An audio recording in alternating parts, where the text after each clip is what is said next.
How's it going, everybody? This is Barbigerous Baseball, and welcome back to my channel. Sam here to show off the autographs I obtained through the mail this past February. So I know it's been a while, but I have 20 different returns to show off in this video. So our first one is Rick Cerone. This is his 1992 Topps card. Had a very long career, played with the Mets, Yankees, and Red Sox. As somebody from New England, that's pretty interesting. Yankees acquired him to take Munson's role after he died tragically, and Cerone did a really solid job with that. Next we have Bob Baylor, actually the first pick in the Blue Jays expansion draft. That's kind of his claim to fame. There's his 1986 Topps card. I also have a few other cards of his: 83 Topps the Mets, 85 Topps the Dodgers, and this random pro cards I found in my collection, which was pretty funny. So we can set those aside there.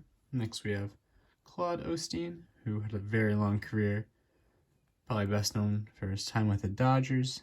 Hopefully you guys can see pretty well, but guy that started a lot of games, pitched a lot of innings, had a low ERA, and he ranks among like top 50, top 100 in a lot of different pitching categories, like complete games, shutouts, innings pitched. And here's a 1971 Topps and a 73 OPG card of him as well.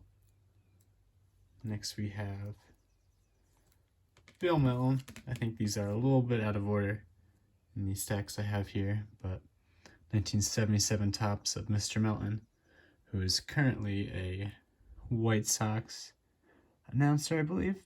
Hit for a lot of power, and another guy whose career was cut a little bit short due to injury. Here is his 1969 Topps card as well. Next we have Mr. Kevin McReynolds, who had two separate stints with the Mets. I believe this is him on a 1995 score. I believe he had the record at one point for most stolen bases in a season without getting caught. I believe that was 1988 he said that. I think he had a record breakers card for that, so that's pretty cool. He's a guy who hadn't been signing for a while at the time I acquired that card, so very cool to get that. Next we have Mr. Richie Zisk, who is either free or $5 per card. On a whim, I kind of sent this for free, and he didn't smudge it, which is what I heard had been happening to a lot of people at the time. Good power hitter, kind of relegated to a DH role towards the end of his career, and yeah, he retired at the age of 34. Another guy with some lower body injuries, I believe. Next, Mr. Felix Mion, 78 Topps card with the Mets. Ended up playing in Japan afterwards. Was a very good contact hitter, known for choking up a good, 5-6 inches on the bat. So that's pretty funny. I don't know if you guys have ever seen a picture of him. I believe his 1976 Topps card has a nice picture of him choking up on the bat. And here is a 71 Topps Sport News All-Star card, which is pretty cool. Next, Mr. Gary Peters, 72 Topps card with the Red Sox. Like how the 72 Topps cards show their lifetime, professional stats. That's pretty cool. Very, very solid pitcher. It's a Rookie of the Year. And I believe let's see if I can tell on this card, 1963. Actually batted fourth for the White Sox in the early portion of his career. Very strong hitter for a pitcher. And yeah, another card of his. I believe that's 1968 Topps. Next we have Mr. John Olerud, who I got this out to before I heard the news that he has stopped signing. I'm not really sure if that's true at this point. If you guys know, please let me know down in the comments, but this is 2005 Topps update and highlights cards. A lot of walks, really underappreciated guy, and advanced metrics hold him in pretty high regard. So that's an 05. Next, Mr. Ron Gantt's last card, 2003 Topps. A lot of power. Just missed out on the 300 club. when I was researching him, I learned he was in like a bad motorcycle accident with the Braves. I guess he was signed to a massive deal and the contract got voided because of that. And Mr. Gantt was kind enough to sign a few more cards for me. 88 Fleer rookie, as well as an 88 Topps traded rookie, I believe that is. Yep.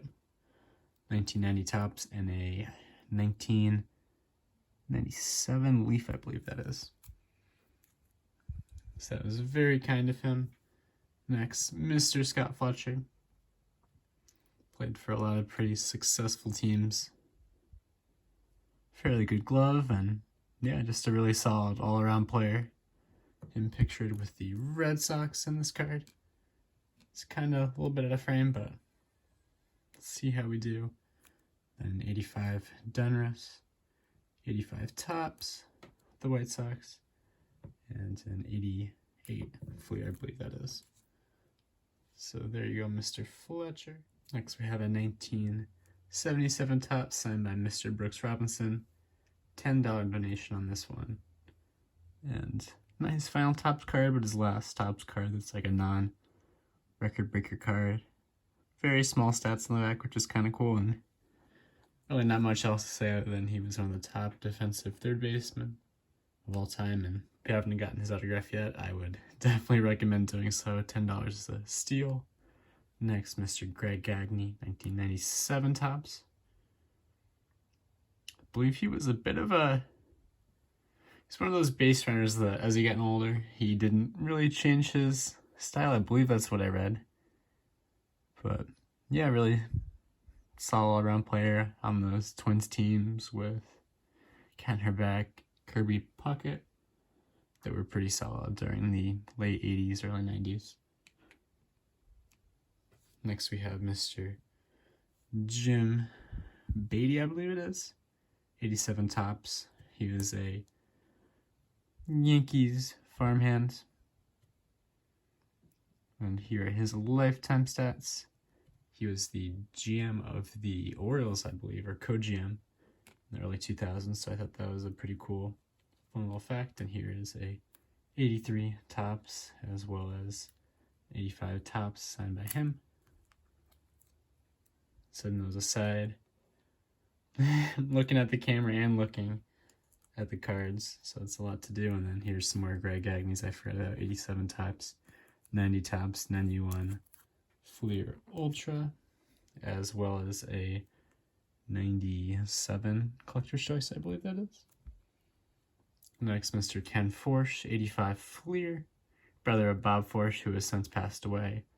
But Ken was, I believe, a 2 or 3 time All-Star, pitched in a variety of roles, starter and reliever, and had a pretty low ERA, which was pretty cool. Astros and Angels.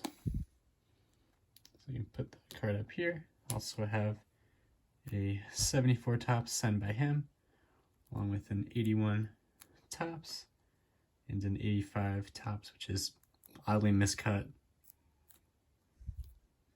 Next we have Mr. Garth OReilly, who played against his brother Dane in an 85 World Series. Career Blue Jay, he platooned with, I believe, Rance Mulliniks for a good portion of his career. 84 Topps, as well as an 85 Donruss and an 87 Topps. Then we have Mr. Goose Gossage, who was kind enough to inscribe this Hall of Fame 2008. This is one of his last cards. I believe it's his last Collector's Choice card, 95. Yeah, it has his lifetime stats on there. It's a $5 donation. He's the guy that signs for a variety of fees, but I thought $5 didn't sound too bad. Definitely on him. And then Garth's brother Dane, 87 Topps, as well as an 85 Topps, or 85 Donruss, and here's the 85 Topps. Then 2 more here. Mr. Wade Boggs for $5. Definitely a steal, his 2000 Topps with the Devil Rays. See his incredible statistics there. Being able to hit for such a high average wall. getting on base via the walk. Pretty hard to match. And then lastly, but not least, Mr. Pete O'Brien, 93 tops with the Mariners. This is solid first baseman. And then I have 85 tops, 87 tops, 1990 tops traded, and a 93 score. So those are all my turns from February. Hope everybody enjoyed, and if you have any questions for me or any comments, please leave them down below. Thanks for watching, and I'll see you in the next video.